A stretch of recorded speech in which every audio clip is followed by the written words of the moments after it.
Once Global Clients has been set up, locating clients from other sites is simple. When in the client screen, you can search your client by first name, last name, or mobile.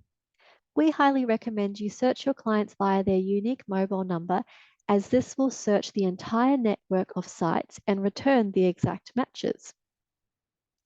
If you need to search via first name or last name, you'll then need to click Search Other Locations button. When you have located the client you require, you can then access the client's profile, client history, or continue to make an appointment for them. If you need to change any contact details for a global client, you can click on Client Profile, press Save. This will then update in all other locations they belong to. To access the client history, click on Client History, then tick Include History from Other Sites. The client history from other sites will then be included in their history list. The name of the site will be listed here.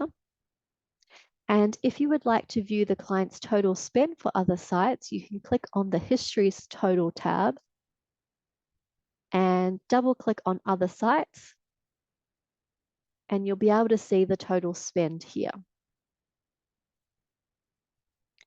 When you exit this history screen, the history from the other sites option will be automatically deselected. So you'll need to tick this option each time you wish to view the history from other sites.